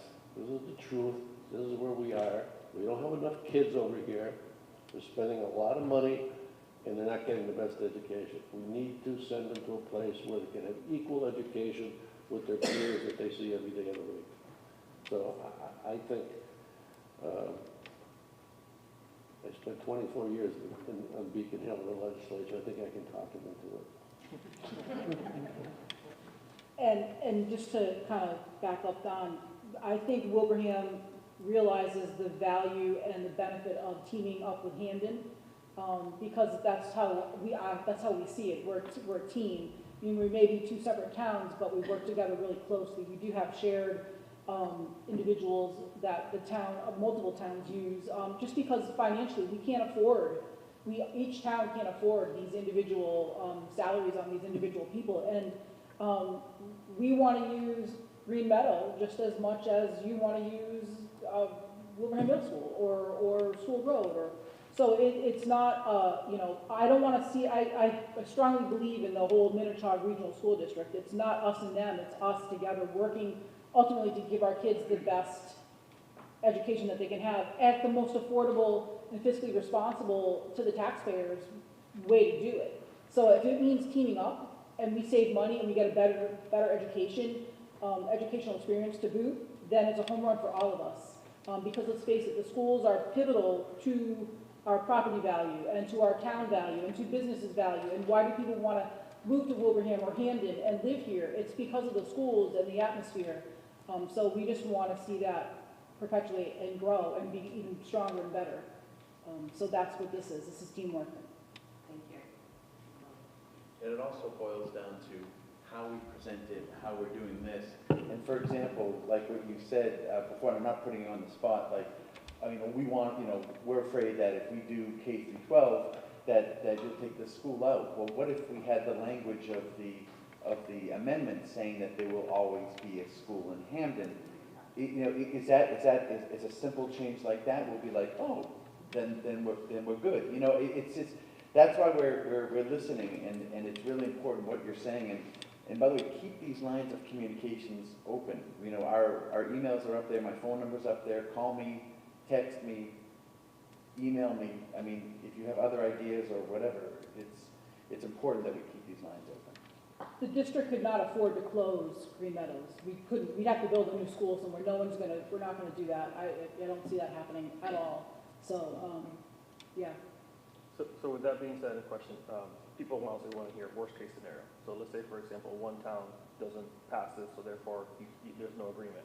What is the worst case scenario for the next upcoming couple school years with regards to capacity, teachers, classroom size, et cetera, and where would that put us? Option configuration 2. Keeps us where we are today. But still grade in Wilbraham. Yeah. Well, I mean, But where would that put us with regards to class size, building size? I mean, because you're telling us that the middle school is at capacity, the high school is not at capacity. But where would that put us, worst case scenario, if none of these configurations pass at all? so if nothing passes, then I think you're talking about status quo, which is because, you know, the classes will get bigger over time, but not instantaneously. So you're talking about mildly increased overcrowding every year in some schools and a continuation of underutilization in other schools. And And in long-term effects with regards to class sizes in closets, libraries, et cetera, like the quality of education would decrease? It's not gonna get any better, you know? As you continue to add more kids into a space that is already over capacity, you're gonna push education into less and less appropriate spaces. I'm only asking that because I think folks need to hear that. Yeah. Because, you know, a lot of folks in town likes to keep things status quo. And I think that they need to hear what the worst case scenario is, because if there is ultimate change in towns, in districts, there needs to be fundamental thinking change of how you're thinking how the school district should be. So thank you for the question. You know, one of the things that we were thinking, whoops, sorry. One of the things we were thinking about, although I'm really concerned about sort of this time crunch now that, you know, like Sean was saying, we thought we could probably move towards something by June, but now we're realizing it really has to be done by December. But one thing that we were thinking of doing is doing some videotaping. You know, it's hard to do it with confidentiality, you know, and you know, you can't just take videos of kids, but somehow giving community members an opportunity to see what the spaces are like. I mean, we certainly can take videotape of all the staff members who are working on closets right now. You know, there's no confidentiality there as long as they're agreeable to it. I think it's important for people to see that, because I do think there's a lack of awareness, even sometimes among people who are involved with the district right now, what's happening at this school that they haven't experienced yet, or one that they haven't been in 5 years. So it's a good point. And I want to make something clear too. I mean, yes, there are teachers teaching out of closets, teaching in a library, there's 3 classes, whatever. But the teachers are doing an amazing job. Oh. Like, you walk into these closets and you're going like, this is better than my office. You know, and I have a, yeah, it's really, they're teacher, it would be great if we didn't have to have them put their energy into making this small space work into actually being able to teach, right? But they are doing an amazing job.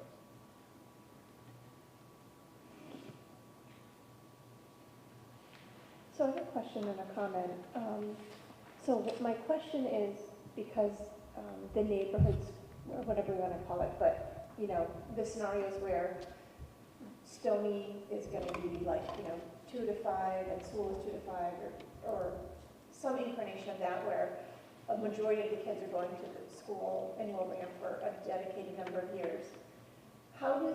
Is there just like a geographic line in the sand? Because it was like that when I was a child in Wilbraham, but I don't remember. Like, if it was like everybody west of Tinker Road goes to this school, everybody east, like, I don't know. And also, how do you handle, I know in East Long Meadow they call it like a swing street. A friend of mine lives on a swing street. So depending on what the current population is at whatever elementary school in East Long Meadow, your kid may or may not go to that school in East Long Meadow. But if they had a sibling go to that school, then you're guaranteed a spot. It was always this like, you didn't know until, I don't know what it was, 2 months before school started, what building your kid was going to go to school in. So I'm wondering if that has been looked at all, and how do you factor into that?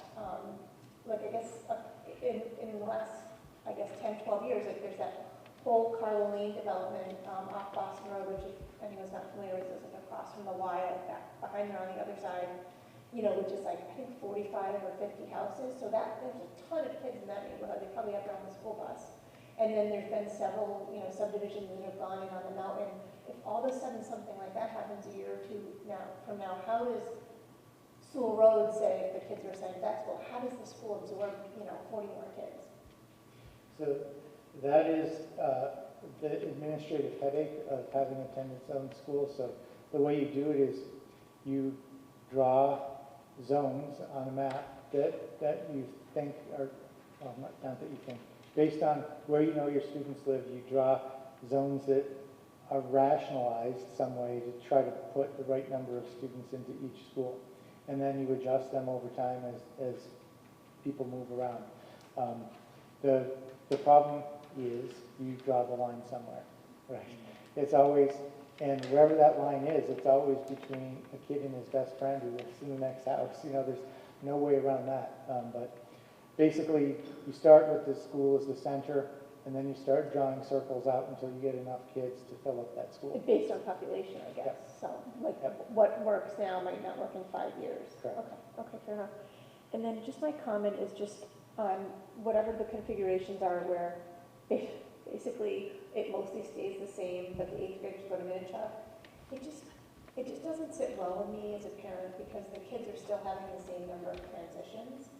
And although I only have 2, I know so many families in town have 3 or 4. And I think you were saying earlier about like, even though if you're like a super organized parent like myself, like what day is field day at which school and which day is field day rain day and then the open house and then it's even as a super organized parent, it's really hard to manage.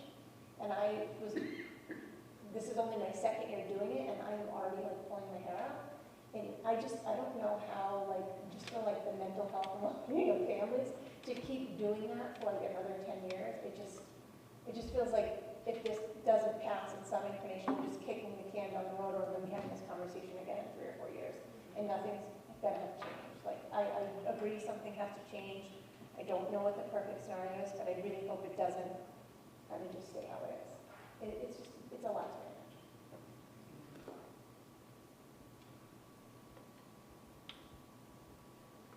I guess I just want clarification on the bathroom situation at the middle school. I'm sorry, I'm just still stuck on 604 students using one boys' bathroom and one girls' bathroom.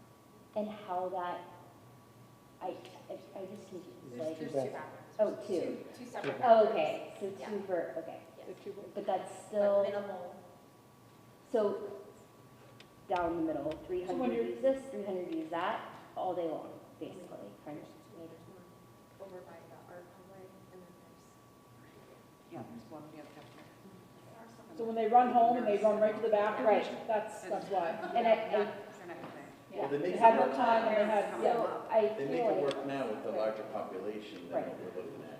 and I guess that's kind of something that I feel like town people need to hear, that very realistic scenario, because to me, I have little kids, so we're not anywhere near middle school. That is shocking to me. Like, I would be not happy as a middle school parent knowing that you have access to 2 bathrooms all day with 604 kids in there. So just the point that when we're making videos or making these things, I think that needs to be a very big bulleted point. I think I know, going back to the communication piece, I know you would like for us to kind of go out into the community, not go out into the community, but like spread the word, so to speak. I think if I were to show many of our friends these 10 options, it would be a lot. It would be cumbersome, it would make their head spin, they'd get confused, and I like number 3 to go at number 4, which, you know, it's a lot, and I think I'm interested in knowing how the public is going to see this. Is it going to get boiled down to 3? Or is it going to be 4? Is it going to be 2? Because I think, you know, especially where you've got a couple of these options as more neighborhood options, I think the more variables that are in there, the more confusing it's also going to be for people. And I think, are you looking at like taking one option out of each of these district regionalizations, like 1 from 6 through 12, 1 from 7 through 12, 1 from 8 through 12? Like, what is the end game on When that? we've been asking you, which ones do you prefer, we're Yeah. marking next to it. Has everyone said which one they prefer at this point? 5, 6, 7, and 8. We've had some consistent, Yeah. there's been some consistency Yeah. between the group as to what Right. their favorites are, so it's likely that these will be pared down based Okay. on what we're hearing and then based on other information that comes to light that maybe, you know what, this really isn't feasible for whatever reason, and then they will drill down on those options. So there'll be fewer options. We have not identified the number of options that will be presented, but it will not be 11 or however many options are here. And do you have a timeline on that? Like, are we going to be able, are people going to be going into the summer break knowing what that is? So they have some time to think about it? Or is this going to be presented to them in September, late September? So correct me if I'm wrong, Throw that to you. but I think the decision at the last planning committee meeting was to try to give parents some kind of a communication before the end of the year, just to let them know some things are happening, we're looking at some different options, but then to hit with a more sort of focused communication effort in the fall when we come back. Do you want to go, Brian? can't get myself off the so you go No first.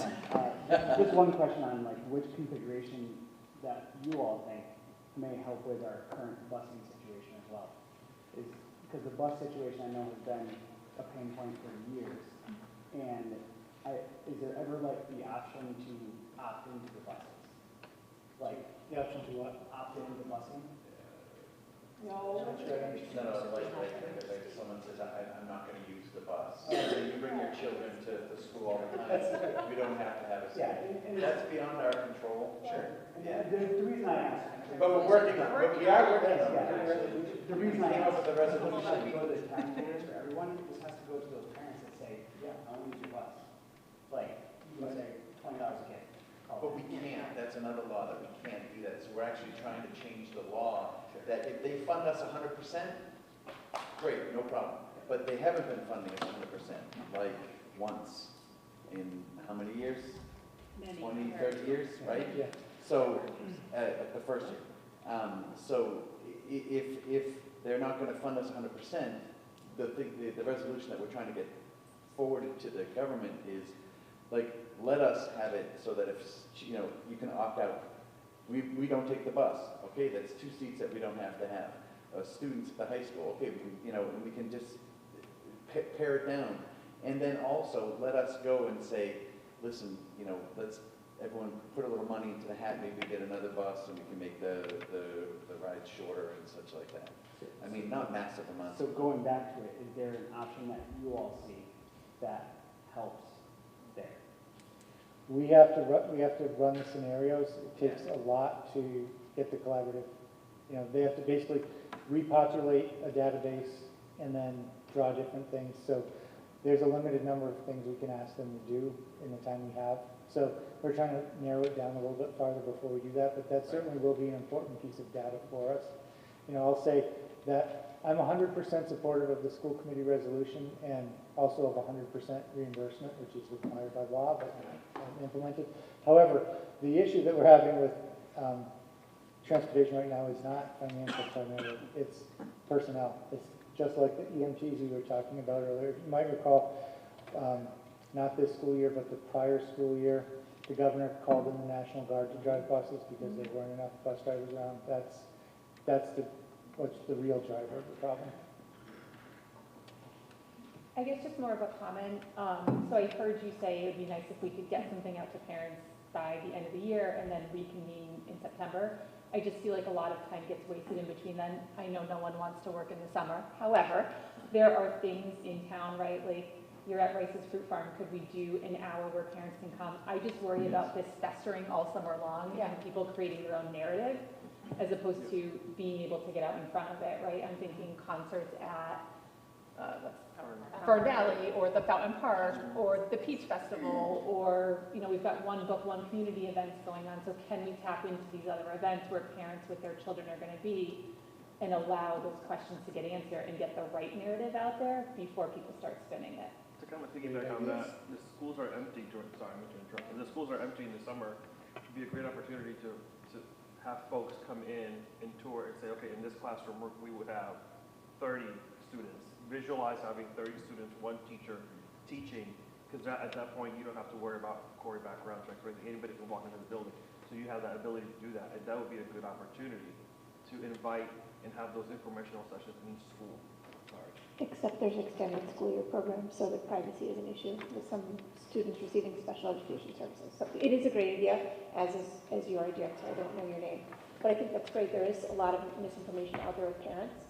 So I think and also the back to school chaos is a lot. So I feel like that email after Labor Day might get lost in the inbox. I wondered if even something maybe more informal, like when these get narrowed down a little bit more, putting out like a survey only to parents, just to kind of like take the temperature, like what scenario do you think? And then maybe in that there's a couple footnotes like Green Meadows will never be closed.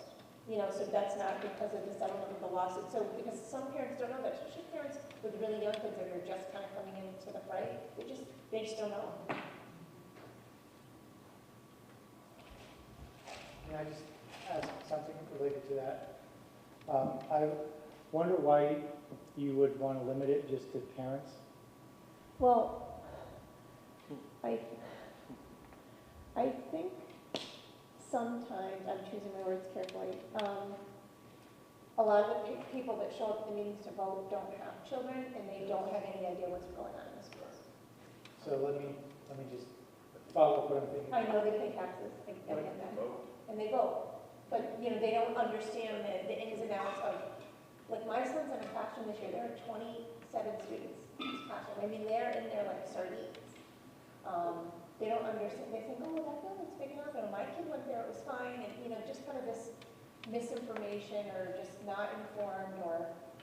But I think we have to inform that, sorry. Right, no, but I'm saying just to take the temperature of our current parents who have children in the buildings, what are you thinking? I'm not saying don't do it for community, but because this is very time sensitive and the train really has to keep moving. Yeah. So let me ask you specifically about a group I'm thinking of, which is the students who are experiencing it. I mean, I'd love to get some feedback from them. Does anyone think that's wrong? No, I would support, I support what you're saying. Because if you've been to the town meeting in Wilbraham, it's the same individual that gets up in the second row and asks multiple questions and multiple articles. And I question if that individual even has children in schools, and I don't want to be judgmental, but I doubt that they do. However, I agree with you. We're talking about children that we have here in our community that are coming, that we are going to be the ones that are going to be affected. Our children are going to be the ones affected.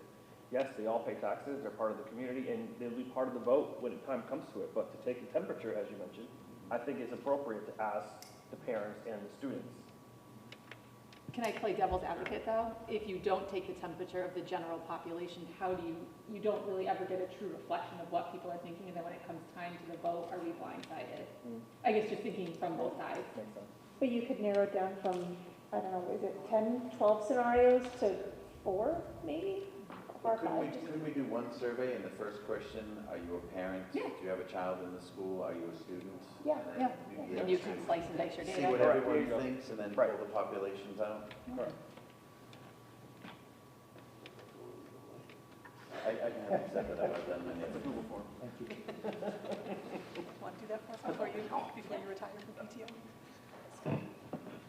I just wanted to comment on your comment about asking the students, which I think is really important because my older children, when they would comment about some of the changes in a building, they would make points about like the traffic flow and how hard it became to get from point A to point B, and that's something as an outsider we wouldn't understand. Do you mean people or cars? Individuals within the building, you know, in the corridor trying to get from, you know, block A to block B, but it's physically very far away. So I agree that that would be important to reach out to the students for that information. Does anyone have anything else? Anyone wants comments? I know you didn't want to say, and I understand, because you don't want to say like what the favorite internally, the favorite scenarios with yourselves. Would you be willing to say what the union was in favor of? So the union hasn't taken a stance on this. We did have a meeting with teachers, but it was clear that the teachers are speaking on behalf of themselves and not, you know, for the union. Right. Because then you have the whole issue of like, instead of having all the 4th grade teachers together in Sewell, they're split kind of 64. I get it. Okay. I can say that, you know, to not just be mysterious about it, the teachers had a preference for remaining in the grade band configurations they have now because they really. I'm sorry, could you I'm say- sorry, the teachers had a preference, at least the ones who attended the meeting had a preference for remaining in the grade bands they're currently at the elementary level because they saw a benefit of being with almost all the rest of the teachers who taught the same content in the same grade. You can watch these, I mean, this is all public information, you know, that these videos are online, right? But yeah, they were more in favor of, say, like a number 7, right? Remember, this is just a sampling. This of is the people just that have shown up to yeah. town meetings. Well, that's what she asked, and that, yeah. No, I'm just explaining that it's not all teachers. Right, it's not all these, it's the people who showed up and spoke. Yeah, so if it comes down to what we had talked about before, whether it's K through 12 or 6 through 12, you know, and under what circumstances would both towns accept K through 12, right? It also comes down to whether you keep the grades together or you go back to neighborhood schools. And, you know, it's interesting because when you have multiple kids, yes, you want the neighborhood schools because it's easier, but then from an educational point of view, sometimes it doesn't mesh, you know, educational, like maybe having all the fourth graders with all the fourth grade resources and everything there all together in one place, so you can just walk down the hall or go across the corridor and you can ask a teacher something after school, or, you know, and lots of more collaboration. So in all this, nothing has been decided. So we all have our favorites, and there are some leaning in different ways, but like, for example, you were talking a lot today about option number 6, you know, so, and that was something that wasn't necessarily from all the groups that we've met before, that wasn't really in the equation. It's in the equation with you, so now it's broadening, and then we're just gonna have to really start digging in and finding what of these final options bubble up to the surface. So I have to say that the conversation that you have had today has been amazing, appreciative, and excellent. So thank you. Thank you. Yeah, thank you. For the opportunity. Thank you for your time. Do I have a motion to adjourn? Second. Okay, so we'll roll call. Dawn? Terry? Sean? Aye.